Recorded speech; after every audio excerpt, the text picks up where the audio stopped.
All right. Peace and greetings, YouTubers. Jonathan Pentland. You know he has to feel stupid. Like, you came in on that high horse doing all that foolery and you got humbled real quick. And now your face is plastered all over the internet and everybody is frying you up. Rightfully so. Well deserved. Just foolery. You know what's crazy? As I watched that video, it reminds me so much of some of the neighbors I had growing up. Like, that was the experience all the time where, you know, the experience of being black and living in a suburb where you're a fraction of the population. These are the kind of things you run into all the time. Remember, we've always had that conversation about why a lot of times in these kind of neighborhoods, the park never has a basketball hoop and the basketball hoop's been taken down. As a matter of fact, do me a favor if you have time. If you live in one of those neighborhoods in the suburbs that, you know, pretty much is a majority white suburb that has a few black folks sprinkled here and there, if you have a playground in your neighborhood and the basketball hoop has been taken down, please take a picture of it and email it to me and just put the name of the town. All right, just email it to calvinbmichaels@gmail.com. I'll use that for something later down the line. But, you know, it's crazy. And so as I was watching this video, one, let me say, I'm glad that the kid is alive and this is not another hashtag. Or at least I'm glad at this moment the hashtag is for the aggressor and the person who was in the wrong, and we're not mourning the death of another person. Because again, we've seen the history in this country and how things operate. There's a pattern that consistently happens over and over and over, and is backed and supported by a system that allows it to happen. So I'm glad that we're not mourning the death of this kid, and I'm not on here doing a eulogy right now. But the thing that I also noticed in this video again, and it goes back to the conversation of what I always talk about on this channel, is you have a lot of white Americans who feel that they own everything. And there's a danger in that, because when you think that you own something or you own everything, you also feel that you control everything. And that's what you're seeing. You're seeing a man who comes out here and they feel that in addition to their house, they have the right to go and bother somebody who's not on their property, but actually on the sidewalk, which most likely means that that's either the property of the county or the city that they're in. But they feel that they own that too. They own the right for you to walk on the sidewalk. And so when you have the element of ownership and control, and you mix it in with the element of racism, because really, let's be honest, if this was a white kid, we wouldn't be having this conversation because Jonathan would have stayed in the house. But because there's a black kid, you know, we have this conversation where, again, you have the racism jump out, and then you have the element of ownership and control. And one of the things that a lot of white Americans feel that they own and control is the idea of prosperity and who deserves what. And that's a very dangerous way to look at things, because what it does is it pretty much makes people, or specifically people who feel that same way, feel that they also can police other citizens. And that's what you're seeing. Like, you have a lot of white Americans who feel that they deserve to control everything that black people do, whether it's where we live. We saw that with redlining. We saw that with sundown towns. In the conversation of redlining, black people, you're not allowed to live near us. You're not allowed to live anywhere on this side of town. As a matter of fact, white people, if you even live anywhere close or anywhere in any kind of proximity that's close to black folks, your property values are going to go down. So make sure you live in a blue or green area. So you saw that happen. You saw the sundown towns where, you know, there were certain towns that you knew that if you were black, you could not be in after sundown because they were going to kill you. Literally the reason why you had a green book, where for black people who had to travel across the country when they would drive, there were certain hotels they couldn't go to. There were certain gas stations they couldn't use. So you had a green book that told them where it was safe to go. And you've seen that over and over and over. And literally what you're seeing right now is just pretty much an evolution of that same behavioral pattern, just in the 21st century and in 2021.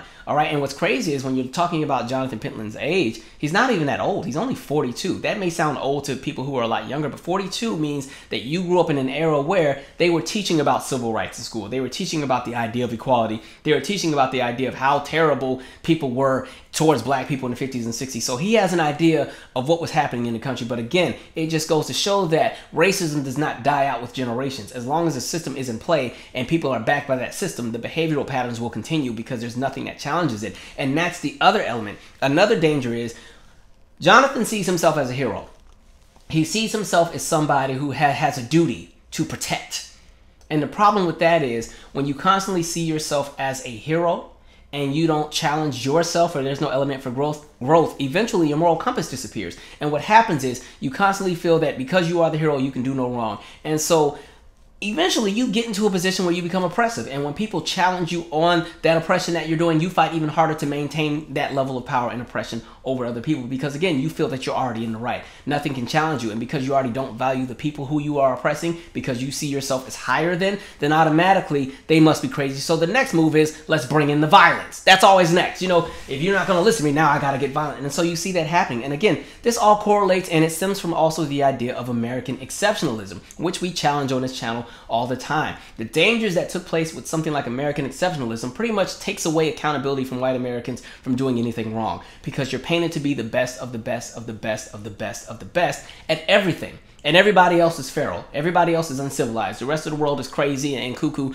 but American whites have done everything right. You know, everything in America is that we have the best engineers, we have the best scientists, the best cars, the biggest buildings, the biggest houses, the best rivers, the best sports, the best entertainment, the best, and then all the credit goes to who is the best. That's the mentality that's there. And so when you already buy into the element of feeling like a hero, you know, and it's backed by the idea of American exceptionalism, which will also support you through the backing of a system that is racist, on top of the fact that you're holding on to whiteness, you know, those are some dangerous concepts that you can mix together. And then again, even when you talk about the idea of the American dream, because for Jonathan, he feels like he's protecting his American dream. Think about the imaging of the American dream, how it's presented to Americans, especially even for people who immigrated to the United States from Europe. I'm not talking about those who were coming from Central and South America, because they get a totally different message. In America's like, don't y'all even come over here because we got a wall waiting for y'all and we got cages. What's up? You know, that's a totally different conversation. And for those in the Caribbean and those in Africa, it's kind of like, listen, yeah, if y'all come over here, just know, don't act like the black folks that are over there, y'all gonna learn the hard way too, so you better come over here and be well behaved. You know, you see all of that. Sadly, it's terrible all the way around. But the imaging of the American dream, what was it? The white picket fence, right? It's the white picket fence and everybody's just happy in their neighborhood. That imaging didn't show the black person living across the street. Absolutely not. That imaging didn't show the person from the Caribbean or from Africa or from Asia or from Central or South America living in the neighborhood. Absolutely not. If they were in that vision, it was because they were in a position of servitude. It was because they were the mailman or the trash man or they were the milkman. They weren't living across the street.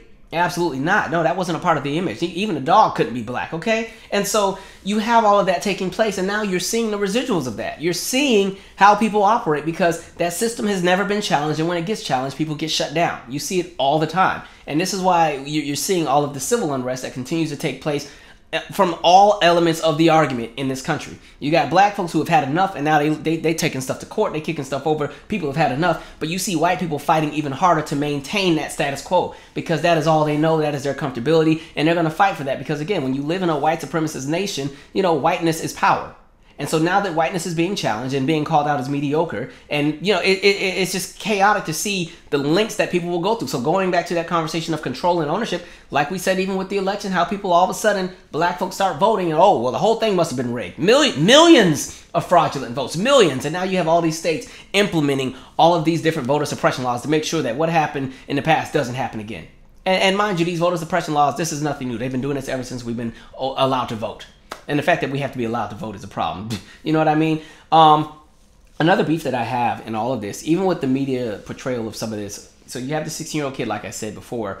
The crazy part about all of it is the media is painting him out to be a man. They keep saying 16-year-old man. I saw that with the New York Post, and we just fried them up on the last video for doing the same thing. But, you know, just think about that conversation of the fact that black youth don't get the luxury to be youth. They're always looked at as adults. And black people as adults are always looked at as impulsive, and we operate off instinct, and we're highly emotional, but emotionally violent. Like, that's how we're painted out to be. And so when they do that, it takes away the element of innocence from that kid. And so it makes people question, well, what was he doing over there? Well, he could have possibly, we didn't see the whole video. We have to wait for the facts. Like, it opens that door and it opens that conversation. And that's how something like an Emmett Till can happen. Or even a George Stinney, where you have this kid who is convicted of a crime he didn't commit, and he's tried as an adult and sentenced as an adult, and you give the kid the death penalty by the electric chair.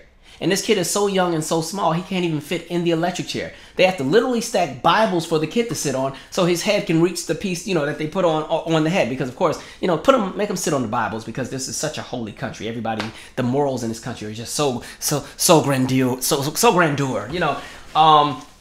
And so, you know, you literally watch this kid get electrocuted. And then the craziest part with all that, when you look at black people as entities that have no emotion or have no moral compass, and we're just instinctive and beastly, it's very easy to terrorize us and have no remorse and no guilt. And so think about the electric chair. That's not a death that just happens in a snap of a finger. Depending on how much voltage goes into the chair, people are sitting there for anywhere between 2 and 15 minutes. Imagine putting a kid in an electric chair, and you're shocking them for 2, 3, 4, 5, 6, 7, 8, 9, 10 minutes. Just sitting there watching.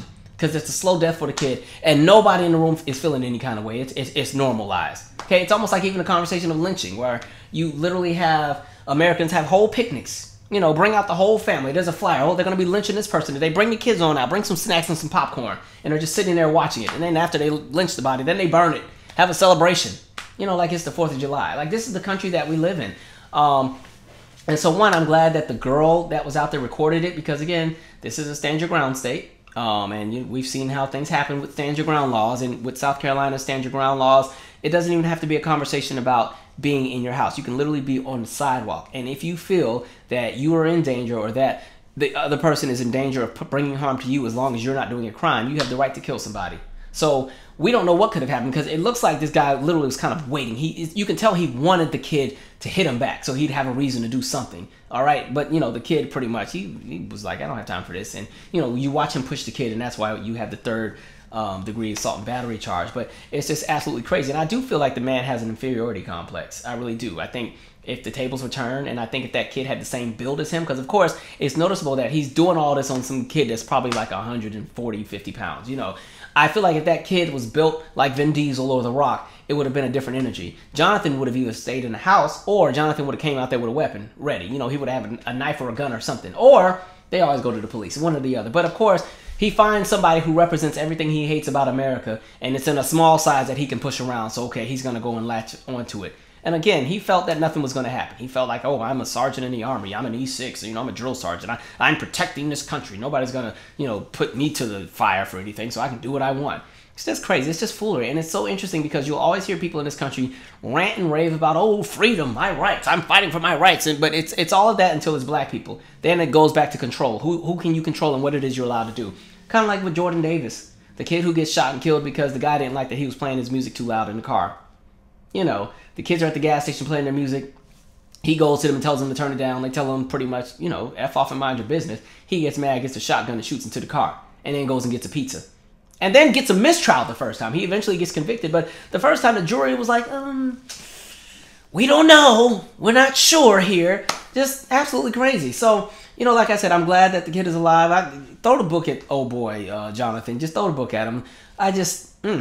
Absolutely crazy. It's just interesting how you see the double standards around here. And what I will say is I enjoyed watching the residents of Columbia, South Carolina show up to that man's house and wait for him, even though he was at the jail at the time. But again, like, because I was like, wait a minute, y'all were like, I was like, Columbia, South Carolina. I know they have a huge black population, so where are people at? I know the people are not about to sit and let this happen to one of their own, so good for them.